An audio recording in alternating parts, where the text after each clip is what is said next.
All right, we got a Mujin video. It's been a while since I've checked out Mujin. We're gonna be checking out this horse game. I have no idea what it is at all. I checked out Hollow Live best clips of July, and like this game was in it for a second. I honestly have no idea what we're getting into, but apparently like this game, I guess, was like very popular. So let's go ahead and check this video out. Thank you guys in the Discord for submitting this video. Appreciate you. And let's go ahead and see what is up with this horse game. Meet Jiankui He, a Chinese scientist who had created a genetically modified baby, breaking every ethical law regarding... What? Bro, okay, look, man, I did not expect that whatsoever to be the start of this damn video. Human cloning has been a conversation in the scientific community for decades. I remember at least the first thing that they said that they cloned was Dolly the sheep. So to hear that this man has gone out and genetically modified a human baby, that's absolutely insane. I did not expect that to be in this fucking video, bro. That was not on my bingo sheet whatsoever, bro. That's crazy. What do you guys think about that? Be honest. Like, would you genetically modify yourself? Like, of course, we genetically like use CRISPR and stuff like that to get rid of like bad genes and, you know, parts that'll harm us. But to just like genetically modify a baby, bro, that's crazy. Genetic research and being sentenced to jail for 3 years back in 2019. After being released, he would somewhat disappear for a while until he got access to social media, most namely Twitter. And in classic supervillain fashion, he would tweet out, "Every pioneer or prophet must suffer." Oh my gosh, he got the Messiah complex. Every pioneer or prophet must suffer while I did not staring expect intently this at the camera, all while continuing his genetic research Gene like editing nothing had pioneers, happened. 3 years in this would, prison. of course, make him go viral. But bro, he the reactions mad were scientist. They shocked? Were they outraged? He a mad scientist. No, they kept spamming him, pestering him even, with one request. Drop the baby. Eventually, there will be so many people requesting the same thing that he had to make an entire post responding to it, saying, "Stop asking for cat girls. I'm trying to cure disease." This dude was sentenced to jail for creating genetically modified babies and forging the ethical paperwork. But the only thing people were concerned with cat girls, bunny girls. It comes as no surprise, guys. Anime girls have taken over the world. But look, if the movie Ratatouille has taught me anything in life, it's that things are better when combined together. And so some of the most intelligent people on planet Earth saw cats and thought, wow, this is really cute and adorable, like anime girls. Why don't we combine them and create cat girls? The result? A massive success. This, of course, made even more people think, until a particular group of people came up with a very interesting idea. They thought, well, look, humans love cats, right? I'm sure they love dogs too, but what's one animal that's been with us since the beginning? An animal humans share a very important bond with. Horses. So listen to this genius idea, right? What if we took anime girls and gave them horse ears and horse tails? Then we would put all these cute anime horse girls together on a track and have them race. Good idea. Just like horses do. And we can ride them too, races. Right? But we get can this, ride them. Okay? Things don't end here, because these horse girls are living a double life. When they're not racing on the horse track, they're idols. Dancing and singing in top-tier performances to a massive audience. Oh my god. Sounds absolutely insane, right? Sounds like seriously, a Tuesday horse on girls, the internet. anime horse girls racing on a track. You've got to be shitting me, man. Sounds the normal. concept of gacha games is already niche, and horse girls in a gacha game, you won't find any. Bro, as much money gacha games bring in, I'm surprised that they're still considered niche, especially after Genshin and Honkai and one of the greatest gacha games of all time, Reverse 1999. W ad. I want to play this. Nope, I was severely wrong. Damn. Look at this chart. Bro, look at the chart. Just on Steam, with a peak of 87,000 people playing at the same time. Bro. That's not all, though. The game hasn't even been out for 1 month globally and has already reached over 1 million downloads on the Google Play Store. Still not surprised? For sure. The game has gotten so more than popular Counter-Strike, on Steam that it has Destiny, beaten every single PUBG. game on the platform to claim the #1 spot for most downloaded games in this current period. Now, you might be thinking, okay, fine, maybe it's Bro, who's still downloading Counter-Strike? Bro, if you haven't played Counter-Strike, why are you just now playing Counter-Strike? This game is like over a decade old. It's like this mass hysteria going on. Maybe this concept is so ridiculous New people gamers? downloaded it, but then New realized, gamers. it's not really for me, right? Look at these reviews. 94%, very positive, with almost 15,000 reviews on Steam. This game didn't just get downloaded a lot. It's now critically acclaimed. But if you're still somehow not shocked yet, well, get this. Gacha games are typically like a very specific demographic. Young adult. Bro, that's literally Goku, except it's not.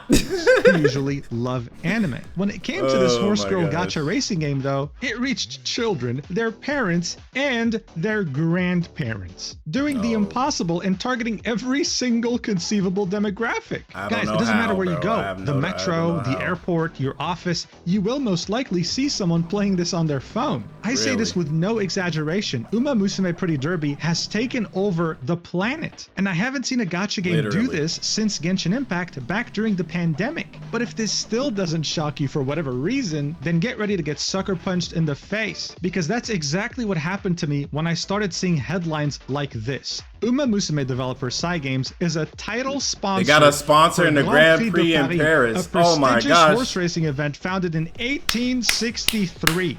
An event being held for almost 2 centuries. And their logo just happens to be on an image of an anime girl that is also a horse. Bro, I'm ready for the Ralph Lauren Polo collab. I know it's coming. What the Bro, they're gonna be $500 horse girl polo shirts, bro. Who gonna buy it? I know that's gonna, the flip gonna be crazy. What the fuck is going on? I know it's coming. Did we I already get know here? it's coming. Well, none of it was straightforward, and this game almost failed to release. Umamusume Pretty Derby has a somewhat chaotic but also very interesting history, and seeing how it's practically dominated the world, I figured we need to talk about it. So let's do this. Okay. Man, horses are such silly animals, but you know what other animals I like? Warships, warplanes, and war tanks, baby. All right, brother. All right. This video is sponsored by War Thunder. Yeah. The game's been around for a long time. If you haven't played War Thunder, download it now. Use the link down below. We need context, and in this case, it's going to be a little history lesson. And we're going all the way back to the year 1603, the beginning of the Tokugawa period, otherwise known as the Edo period. This period would be the most traditional period in Japan, mostly because it would be incredibly isolated from the rest of the world. The people in power at the time feared outside influence. In fact, their biggest fear was Christianity. You'd have missionaries from European countries come in to spread the gospel, and people were converting fast. The Japanese leaders saw this as a way for Europe to slowly take control of Japan, so they took extreme measures. They completely locked down the country except for a select few traders who only had access to specific ports. Japanese people were not allowed to leave Japan, and if they did, they wouldn't be allowed back. And more importantly, Christianity was outlawed. The shogunate took extreme measures and massacred over 37,000 Japanese Christians, making it go almost extinct in Japan and ruling for over 2 centuries. This would all change in 1868, when the Tokugawa shogunate would lose its power and the Meiji Restoration would take its place. One could say that this period was the opposite of the Tokugawa shogunate's military rule, completely opening up the country, technologically advancing very quickly, and fully embracing the idea of an industrialized nation that can compete with Europe and North America. That way, they don't face the threat of colonization. During this new era, you'd start seeing more foreigners in Japan, like British and Americans, specifically around port towns. Their numbers would start becoming significant to the point where they'd start having their own communities built around those port towns. Absolutely. This is where, to kill time, Westerners would start playing the sports they knew, like rugby, cricket, and of course, baseball, which is now the most popular sport in Japan today. But according to the 500-page book titled Routledge Companion to Sports History, which outlines the origins of sports all around the world, horse racing in Japan was introduced as early as 1862 by those same Westerners. And within just 8 years, the first jockey club in Kobe was formed in 1870. You see, the Japanese, much like the rest of the world, also had a special connection to horses. They also loved the idea of entertainment. So they latched onto the sport very quickly, as you can see from this old drawing. Japanese people are on their horses about to race, but the people organizing it can be seen on the left here, and they're foreigners, they're Westerners. Today, it's seen as a prestigious sport, with the Japan Cup having some of the highest prize pools on the planet, and the Japanese taking the sport very seriously. Bro, you talking like this. The next sponsor definitely need to be for them, the sports betting ones. Seriously, wanting to compete. I won't say their names because they didn't pay me. Foreign horses. Right now, the prize pool for the Japan Cup is about $1 million million, with first place claiming 3.8 was that 85? And even though horse racing yen was seen as such an important sport in Japan, there was a problem. Interest was kind of waning. When you go to a horse track, you'd mostly see men who are in the older demographics. You wouldn't see teenagers, young adults, kids, or even women that much. In a way, if things kept going this way, then the sport would have probably died out in a couple of generations. It was simply seen as too old-fashioned. But all of this would change when a particular studio came up with a ridiculous idea. An idea, actually, that almost ruined their company's reputation and potentially could have bankrupted them. I'm of course talking about Umamusume Pretty Derby. Cyber Agent is a Japanese company that was founded in 1998. They started out as a digital advertising company, but in 2011 they decided to expand in the ever-growing video game market. This is when they would create Cygames, a video game development studio. Cyber Agent would own the majority of the shares of Cygames, but sell a few to other companies, like for example Nintendo, who owns 5% of Cygames. They would go on to create some pretty well-received games, like Shadowverse, a digital collectible card game, and of course, Grand Blue Fantasy, which was critically acclaimed. But arguably, Cygames' most important game would end up being one of the first ones they'd ever release in 2011, titled The Idolmaster Cinderella Girls. This game would be a part of the massive franchise known as The Idolmaster, owned by Bandai Namco, with the first ever game coming out in 2005. Many games for this franchise would release, and in 2011... Wow, holy shit. Wow, Xbox 360? Oh man, these guys got a resume for sure. When Cygames would release The Idolmaster Cinderella Girls. They made this on behalf of Bandai Namco. What was special about this game is that it was made for mobile phones back in 2011. Namco was seeing the rise of mobile games, and so that's when they asked Cygames to help. The premise was simple. You'd collect a bunch of idol girls and you would train them, raising their stats through lessons. You would then be able to do a number of things, like customize their outfits and even spend money on cosmetics. There would also be many different minigames, including a multiplayer game mode where you can fight other players. The player with the most stats wins. Overall, it was simple, but extremely successful. This game was earning more than 1 billion yen a month. Back then, that was around $13 million. It was revealed that more than 75% of players who got the game chose to pay for either in-game items or energy in order to play more. Oh my gosh. According to this article, in August 2012, the game had made 9 million USD, which is more than the cost of developing the game. This game was making more money monthly than it cost to make. And all it did was just feature a bunch of idols that you trained, up their stats, and got them different outfits. But you see, Bandai Namco is truly taking this franchise to the next level. It started as an arcade game, they made a mobile game, and they also made a manga, as well as an anime that adapted that same manga. They were essentially using this franchise to build a media empire, and it was working very damn well.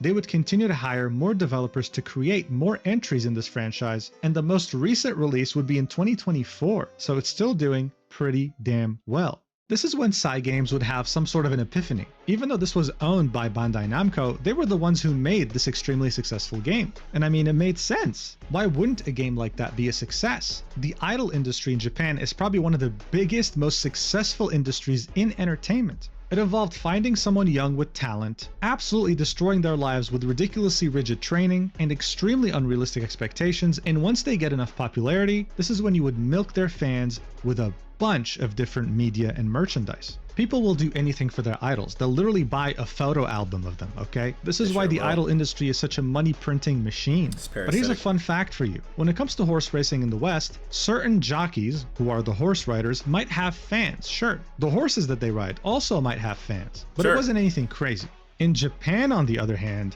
the horses had fans, all right. They had their own merch. They were recognized by name. Some even had superstitions made around them. Yes, I mean, absolutely. This is just a talent Japanese people have to idolize anything they like. And as much as this sounds... Bro, that's like normal in all sports. All sports have fans, and these fans will eventually start seeing patterns on like who wins, who loses, who gets injured.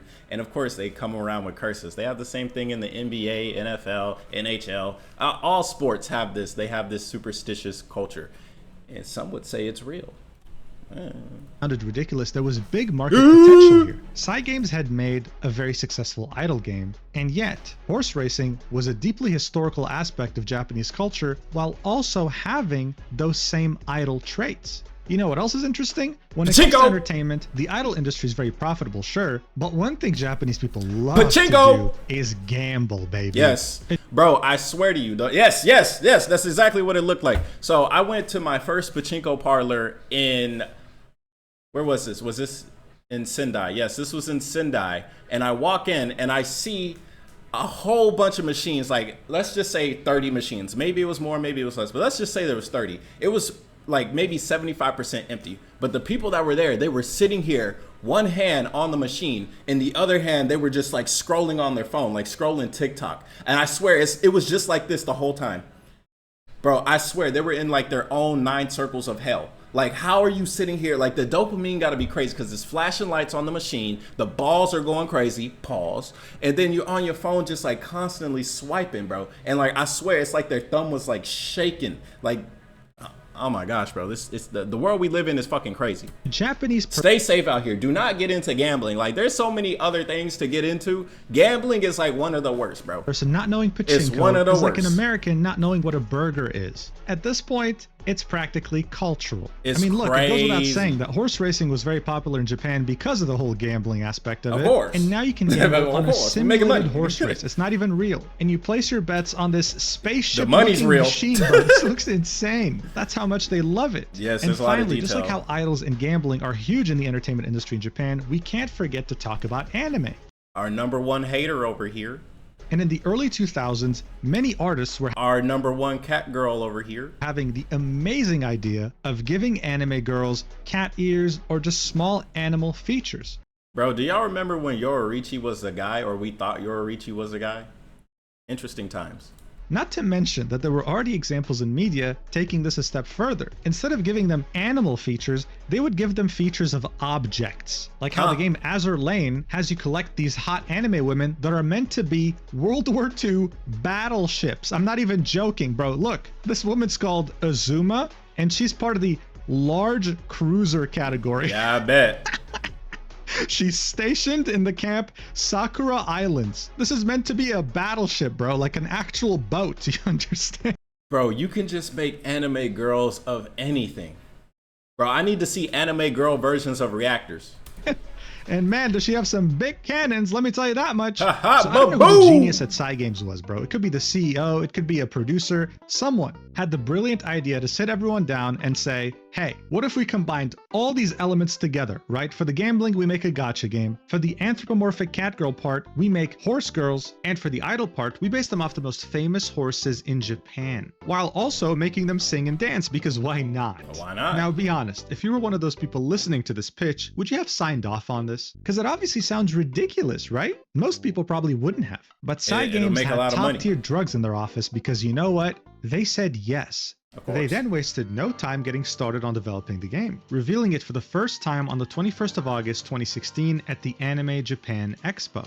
Excitement for this game was actually already starting to build up, and that made more people want to know more details about Umamusume. So on January 2017, the main content producer of Cygames, Akihiro Ishihara, was asked a bunch of different questions during an interview, and one of them was, please tell us about the development status. And he said, this game is about 25% complete. Keep that number in mind. But for now, this interview had also revealed many of the horse girl designs, as well as the famous horses they're based on. It seemed like they knew what they were doing. I ain't gonna lie, they look kind of cool though. Girl designs. I think for me, it's like the long tail. Like, I'm so used to, of course, like cat girl short ass tails. As well as the famous But some of these tails look cool. Like, they look unique in themselves. And I like this one. Like, bro, that stance is fire. Seemed like they knew what they were doing. And they had learned their lessons with Bandai Namco. They were going the kangaroo girls route, not just aiming to make one good game. They wanted to make a media empire around Umamusume. So just a couple months after that, I ain't gonna lie, it seemed like this anime might be a little mid, bro. 7.22. interview in March 2017, they released a manga, but they weren't done yet because they wanted to adapt this manga into an anime and were going to enlist the studio PA Works to do it. The plan was to release this anime in 2018 in parallel to the game's release. That Good way idea. Both would help each other and they would start off with a Double strong dip. symbiotic media empire. That was Good the idea. plan, except What happened? nothing, and I mean nothing in regards to release dates went according to plan. Damn. The Umamusume Pretty Derby anime would release on April 1st, 2018. It wasn't just limited to Japan, it had a simulcast with Crunchyroll in select regions of the world. It was almost an instant success. Similarly to how people love the idea of cat girls, the idea of horse girls was also very well received. But a couple of aspects that it was really praised for were 1, its attention to detail, and 2, its very skilled world building. But we'll get to that later. Right now, there's a more pressing concern going on. As the anime was running, the game would release 3 more teasers on April 19th. It showcased a race, a live show, and a story/training section. I can't show you those videos because they've been privated, but overall, it seemed like everything was going according to plan, with the game scheduled to release around the end of 2018. This would be confirmed again on July 2018, with yet another trailer showing off the game and its mechanics, announcing at the end that it was going to release at the end of 2018. As people were waiting, wondering when the game was going to come out, Cygames took their sweet time and only announced on December 15th, 2018, literally the end of the year, that Umamusume Pretty Derby has been delayed in order to raise the game's quality, saying that they will reveal the new release period at a later date. I mean, okay, not a big deal. I mean, it would have been nice if you told us earlier, but one delay doesn't hurt, especially if the game's going to be better for it, right? As they say. Well, the game got delayed again in 2019. Damn. And the new release date was slated to be in 2020. Now, Cyber Agent is a publicly listed company, and just like any publicly listed company, they would have shareholder meetings. So in their third quarter shareholder meeting in 2020, they re-emphasized to their investors that Umamusume Pretty Derby was going to be released in 2020, confirming that fact. Just a couple of months earlier, in May 2020, the managing director of Cygames confirmed yet again that Umamusume Pretty Derby was releasing in 2020. But then we got to December 2020 and the game was nowhere to be found. But yet again, in the final shareholder meeting of the year on December 12th, investors would be told that this game is still on track to release in 2020, but there were 2 weeks left in the year. It was safe to say that after previous delays, people weren't just thinking, oh, this game's going to be delayed again. They were also thinking, is this game ever going to release? How can you say in an interview in the beginning of 2017 that the game's almost 25% done with a 2018 release date, and yet here we are 2 years later, barely able to make the release? Usually this means that the game has no direction, that Cygames is dealing with an internal disaster. And what really reinforced this narrative is the fact that the game didn't even come out in 2020. We had reached 2021 and the game still had not released yet. It was only on February 24th, 2021 that the game had finally released in Japan. And while it was cool that the game had finally come out, people didn't really know whether to be excited or worried. Especially with how Cyberpunk 2077 had released just a couple months earlier, and even though it's been delayed multiple times, had one of the worst launches in history. It sure did. On top of that, everybody that got early access to the game were talking about how good it was. I ain't forget that shit, young, yeah. But you know what? As hard as it was to believe, this was not the case with Umamusume Pretty Derby. People were so addicted to the damn thing, they couldn't stop playing. The gameplay loop definitely took inspiration from their work on Idol. You got horse racing, horses, you have idols, horse anime girls would have 5 different stats that you would train gambling. them on. You'd also have many different mini games and many ways to interact with your roster. You would then have your horse or horse girl race, competing against others in a bid to win first place. Really out there. These races would make your heart beat like crazy because there was always a chance that one of the horse girls could use a special ability, including your own, like you're seeing right here. You could be losing a race, and then your horse will all by themselves decide to do this in order to win. It just depends on their mood and how you've treated them. One could even say that this was more exciting than IRL horse racing, thanks to all these factors. But the game wasn't over with just one horse girl. Eventually, that horse girl would retire, just like IRL horses, kicking off the inheritance mechanic, just like real life. Here's an example. This is the family tree of the very famous horse, Goldchip. As you can see, this is probably more complex than my own family tree, and I'm a human. It rivals the family tree of like some royalty from the 1600s or something. This is all done with the goal of creating the most genetically engineered monster that can dominate any race. And that's what you kind of do in Umamusume as well. The hard work that you put into your now retired horse girl can now be incorporated into your new horse girl by using her as one of of her coaches. So in a way, you also become more of a genetic scientist and try to create the perfect horse girl after many different runs. This gameplay loop was so addicting, it was like playing a Civilization game. Screaming one more turn as the police is confiscating your phone from you because you haven't eaten in 3 days. People couldn't stop playing it. But as this game became so popular in Japan, it started somewhat suffering from success, you could say. You see, usually the people who own some of the best racehorses in the world happen to be some very wealthy and successful people. Seeing that Umamusume's characters are based on real life horses. Oh, copyright. Yeah, trademark. Each of these owners their permission to have them in the game. The owners agreed to do that free of charge, not charging any money. What? This was seen as a very cool and kind That's very generous. But here's the thing, these weren't just horses, these were anime girls that were in many cases pretty. And usually when you present Japan with a pretty anime girl, they will instinctively almost want to draw some pretty lewd fan art. That was a problem. They got people drawing the horses fucking. Cygames knew it was a problem, so they created very specific fan-created content guidelines, outlining rules, saying you can't make fan art with the intent to injure the reputation of this franchise or other third parties. You can't do any stuff. You can't. That is very specific and unspecific at the same damn time, because it's very subjective what is and what is not damning, bro. Violent stuff. The owners of these horses did not want to see their horses participate in anything like that. It was a red line for them. But that didn't necessarily make people want to listen. Of course, usually, if you were to break these rules, Cygames would just send you a takedown notice and sue you if you don't comply. But of course, this would be too boring for a franchise like Umamusume. So some people came up with a rumor that now is regarded as truth in many different circles and has spread like wildfire. If you draw any lewd art of Umamusume girls, the Yakuza will knock on your door and hurt you. Well, okay, hold on, that escalated. This all started with this stupid tweet. A Japanese person tweeted this out, saying the reason why Japanese artists can't draw Umamusume art is that Umamusume is based on real racehorses and their owners are like mafia bosses who control the Japanese economy, and we don't want to offend them. Oh my god, like that statement in itself, bro. Just trust me, bro. But at the same time, bro, that is a very damning statement from multiple different fronts, bro.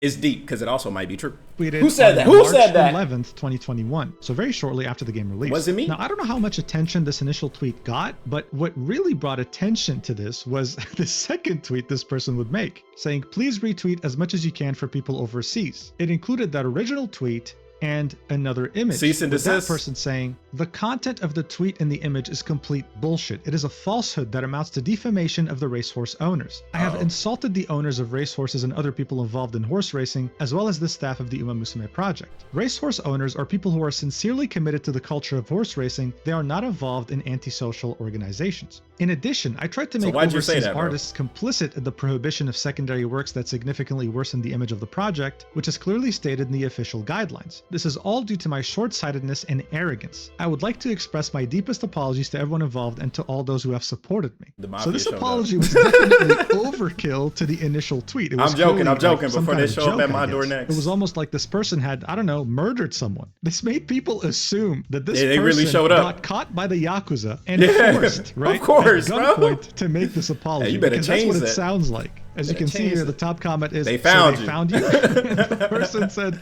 no, it's not. It's just that I made the wrong statement. Someone else said, I'm guessing they gave you a call. To which this person said, no, it doesn't. Someone said, I'm sorry to hear that the racehorse mafia got to you. Had no idea Japan even had such an intense culture of racehorsing, let alone one run by gangsters. And that person replied with, please don't tell us such bullshit. Bro, you started it. This person was so easy to troll. And this eventually got posted on Reddit, ironically saying, turns out old-fashioned Yakuza are alive and well in Japanese horse racing industry. They are sending goons to stop doujin artists from making drawings of Umamusume project characters. All of these events have resulted in this becoming a full-fledged meme. Whenever someone mentions, man, I'd love to draw these characters in lewd poses, someone always comes in and comments, hey man, you don't want to do that. The Yakuza's gonna get you. And while it's funny, it's gotten a lot of people to actually believe it, especially overseas. But the truth is that Yakuza doesn't own any of the horses, and that gambling is heavily regulated by the JRA, the Japanese Racing Association. So no, if you draw lewd art, the Yakuza aren't going to knock on your door, but you might get a DMCA notice from a lawyer. But regardless, Yakuza hiccups aside, this game was making bank. In 2021 alone, even though they released 1 month after the year had began in February, they had made over $1 billion. And by March 2025, $1 billion on horse girls? I'm in the wrong industry. they had made a total of $2.5 billion since release. Damn. This is an insane amount of money, but what's even more insane is that 90% or more of its revenue came purely from Japan. Cygames had the Japanese population in its chokehold.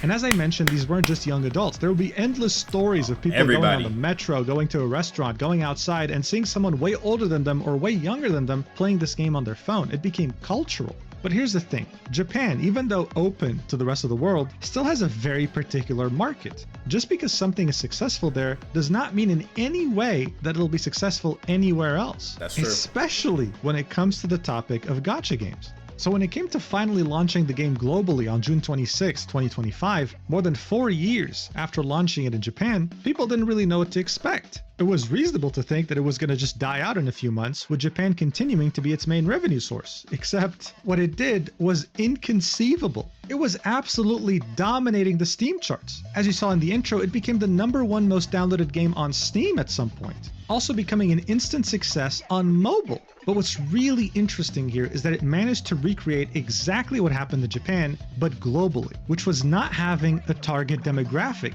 reaching everyone equally. Here's a fun example. Northern Lion is a streamer who's 36 years old. He would not in any way be the target demographic of a game like Umamusume Pretty Derby. No way in hell. But his chat kept pestering him, please download to play the game. Play the game! And eventually, he gave in. Now, Northern Lion is a pretty big streamer. He'll usually average around 15,000 viewers. But when he streamed Umamusume, he had reached his all-time peak of 40,000 live viewers. And you know what the craziest part is? He absolutely loved it, okay? Yeah, he fell in love with the game, the characters, everything. You even had Japanese players seeing some of the reactions from Western players thinking, wow, we gotta up our game because these guys are way more passionate than us. Look at this. Damn. Shit, put it into high gear. I need all you got right now. Go, go, go, go, go, go, go, go.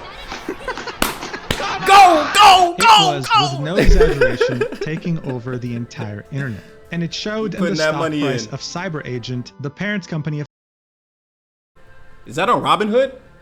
Cygames, with its stock market price going up like crazy. But why is that? How is this game such a success, so highly rated, but let me see that shit. Cyber Agent. Like crazy. But why is that? How is this game such a success, so highly rated, both in Japan and overseas? We've established that the gameplay loop is fun, sure, but there are a lot of games like that. This isn't just a game at this point, it's a cultural phenomenon. So what was something that it did that other games weren't even close to achieving? Well, the horses. Alright, so remember how I mentioned that this game's anime was praised for having immense attention to detail and world building? Well, the game was very similar in that regard too. Seeing that all these anime horse girls were based on real life horses, No. Cygames did their... So I found one called Cyber Arc. This is for all the people that are invested in stuff. Damn, this Cyber Arc shit going crazy though. In the last 5 years, I ain't gonna lie. 5 years ago, their stock was 107. Now it's 413. I ain't gonna lie, this Cyber Arc looks pretty cool. This is development software, security software. Homework and examined every single horse and its very specific personality. That wasn't financial advice, by the way. Incorporating all these aspects into their anime character. But that's not all. When it comes to the world of Umamusume, many things in there were based on real-life locations, like racetracks and areas around it. We're talking anything from train stations to the convenience store where the horse girls buy their carrots. This wasn't just attention to detail, this was making landmarks out of IRL locations and attributing important history to them. Additionally, this world wasn't just made in like one evening. It made sense, and that's because its world building was very well made. Horse girls in this world are seen as a different type of species. They're treated as well as humans, there's no discrimination, and instead they have a real place in this world. With certain gadgets, for example, made specifically for them. Look at this extremely long phone. It's to accommodate her horse ear and her mouth. I mean, look at this stupid seat right here. Hey, it's made makes specifically sense for horse girls so that they don't get uncomfortable with their tails. There's even historical landmarks in the anime, like how there are Moai statues on Easter Island with horse girls. They even took famous Japanese horse racing paintings and converted them to accommodate the world. As you can see, these are horse girls racing here. So from a world point of view, this already made sense. The attention to detail. Man, all these horse girls, are there any horse guys on here? There has to be some horse guys, right? Where are the horse girls coming from? Was there. And so oh shit, I should not have asked that question. The actual personalities of each horse. I should not have asked that question. For example, one of the most famous horses in Japanese racehorsing history is Goldship. This is a horse who ran 28 races and won 13 times. That's an incredible record. But what really made Goldship famous is that he was an absolute diva with the ridiculously unique and rage-baiting personality.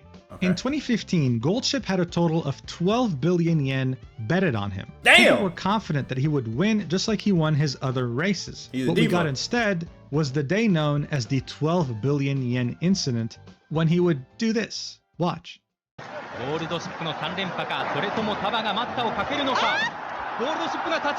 He would simply refuse to race. Everyone would go except him. He didn't care. He just didn't feel like it, and so he didn't race, losing people 12 billion yen in bets. Now, this is how Goldship would look in the game and in general in the Umamusume universe. They would recreate the same incident in the anime series. Watch.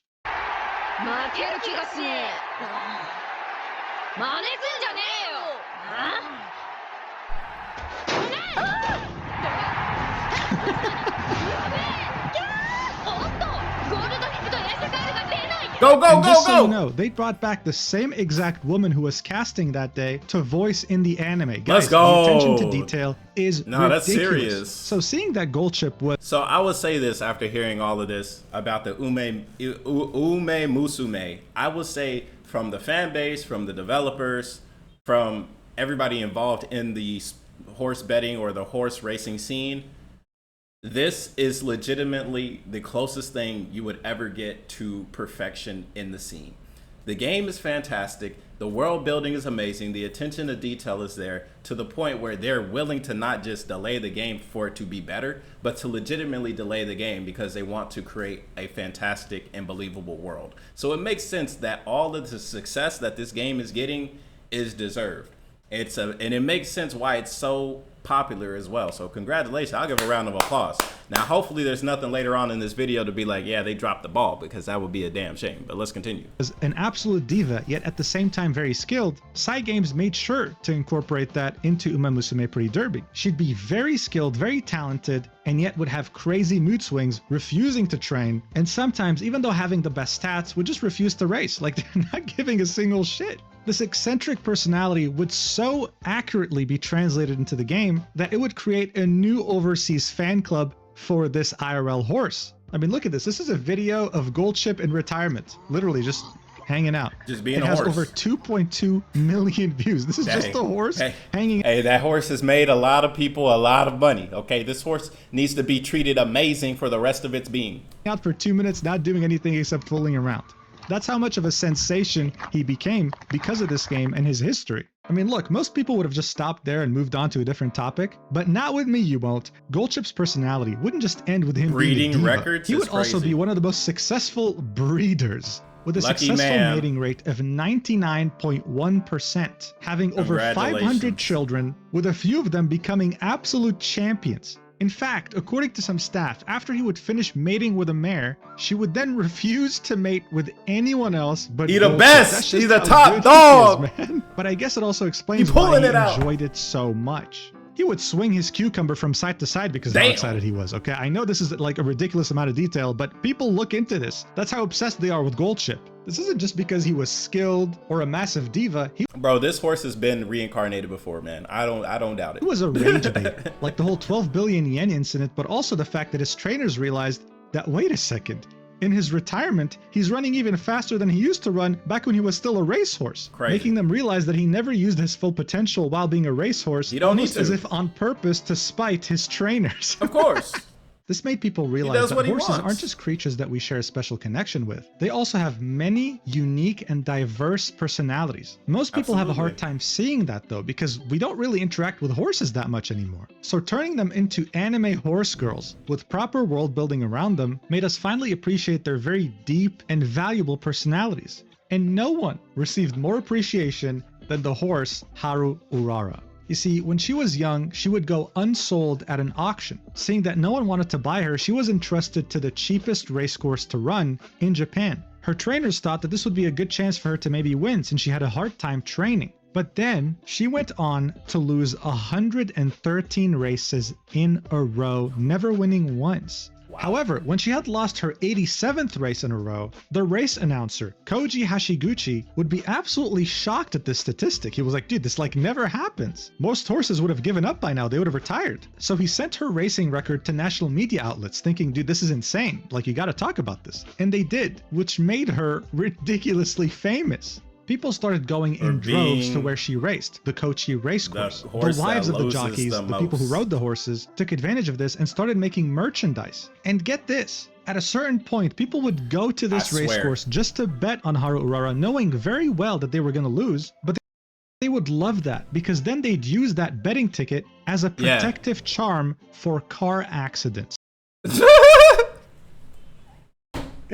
Bro, only in Japan, bro. I swear, only. So what I was gonna say, bro, it's like, it's the pendulum, bro. Like, this is in human nature. If you're the best of the best, of course, you get treated special. But if you're also the worst of the worst, you get treated special in a different way. And this is like the prime example of that. Same thing, like if you're the most beautiful person in the world, you get treated special. And if you're the ugliest person in the world, you get treated special in a different way. It's like if you're in the middle, that's where you're suffering. Because if you're the best or you're the worst, you get something, you get treated differently, bro. I swear, this world is so strange. They believed that it held special powers, bro. You understand what I'm talking about here? This horse had superstitions made around it. I mean, this was such a big boom that Haruara had single-handedly saved the Kochi racecourse from going bankrupt. They were able to pay off all their debts thanks to her. And today, as you can see, Haruara is painted on the side here. That's how much of a legend she is. Seeing that she's in the game of Umamusume Pretty Derby, this prompted both Japanese and global players to select her to try and give her the win that she so very deserved in real life. How much money did they put into her? Making her one of the most popular characters in the game. This renewed attention from the global audience with their love for Haruara eventually allowed them to find out that they can send gifts to her in her retirement because she's still alive. They could send her some premium ryegrass directly. They sent 2.7 tons of ryegrass. Usually one person could buy $40 worth, which is 5 kilograms. But people crashed the donation website, and now we're sitting at 2.7 tons. This is an image of this little cutie receiving her gifts, and it's prompted people to draw fan art of this phenomenon. I mean, look at how much... Bro, I swear. So, like, this gives me hope in humanity because we just do the most ridiculous stuff. And, like, that's why I know the world is just a big cosmic joke, and we should not take life so seriously, even though there's people trying to steal the internet, right? They're trying to take the internet. They're trying to have censorship. They're legitimately trying to ruin everything. We got to give them the big middle finger and stop them from doing so we can keep enjoying more of this stuff. Ryegrass is in front of her. She has enough food until the end times. 2.7 tons, you're insane. That's a lot of food. In fact, thanks to this game and its renewed attention on these horses and their accomplishments, many of them who are now in retirement are receiving many donations, able to fully enjoy their older years. This is because this game didn't just make a lot of money and renew interest in horse racing, but it has single-handedly revitalized the entire horse racing industry globally, specifically in Japan. In the world of horse racing, sometimes, unfortunately, racehorses are not able to retire. This can happen for a number of reasons, but usually it's because there's not enough funding. Back when this game released in Japan, it fueled a movement of people donating to many of these famous retired horses, ensuring that they not only live a good life, but that they can continue to live in general. But retirement isn't fun if you just have money. It's also nice when you meet people, when you still interact socially. Many of these retired racehorses started receiving visitors, so much so that Umamusume had to release an official guideline on how to visit stables and what to do in order to be respectful. For famous horses such as Haruara or Goldship, visits sell out immediately as soon as they're posted. This has led some crazy, ridiculous fans to sneak onto the stable grounds sometimes just to see the horses, with Cygames completely denouncing that and saying you shouldn't do that, stop. But that wasn't all. Cygames was making a lot of money from this game, and they understood that there's a mutual benefit here. If horse racing thrives, they thrive too. And so the president of cyber agents, Susumu Fujita, has become a high roller when it comes to buying expensive horses and raising them for races, always being one of the leading buyers when it comes to horse auctions in Japan. So far, he has spent easily over $10 million making up his own fleet of racehorses. How much has he made back in that investment? Something tells me it's in the upper 7 to maybe even 8 figures. And he's not planning on stopping anytime soon. But this isn't just about Japan. This is about horse racing globally. In May of this year, they had announced a partnership with the 151st Kentucky Derby, the most watched and most attended horse race in the United States, taking place since the year 1875. And you had this anime girl horse racing game being their biggest sponsor. This also extends to Paris. As you saw in the intro, they're not just sponsoring the Grand Prix de Paris, but they're the main sponsor. And I mean, look, if you show me an image of horse racing, I probably would think, oh, cool. But if I was a young person and saw a poster like this, I think, whoa, whatever this is, I want this. Where can I get tickets? It's an extremely mutually beneficial partnership. Makes sense. Additionally, racehorsing merchandise has had a boom in Japan ever since the game had come out, truly turning this into an animal idol industry. These dolls, for example, they sell out like crazy. It's actually very hard to get them, especially if you're outside of Asia. Actually, I think they're keychains, but you get the point. Cygames was essentially making a lot of money from this, but they were using it for good things, making this industry a better place, helping treat retired horses even better, and in general being a positive force in the community. This reminds me how at some point Hoyoverse, the creators of Genshin Impact, had invested in a nuclear fusion reactor, and in 2024 it became operational. Who would have thought that you spending money on characters in a gacha game was going to end up somehow in a nuclear fusion reactor? What? Why do they have a nuclear reactor, bro? What? Are they trying to create the next element so we can stop polluting the world? Because if so, hey, let's go, man. China #1. Reactor in Singapore. Overall, this industry Singapore is #1. revived. It's back. Audiences now feature women, young people, middle-aged people, demographics that horse racing usually wouldn't be able to reach. This has already been happening in Japan, and I'm horse sure racing it'll used to be start happening exclusive globally thanks to this game. I can't help but laugh when I say this, but it's true. This anime girl horse racing gacha game has somehow been able to single-handedly revive this entire sport while somehow making the world a better place.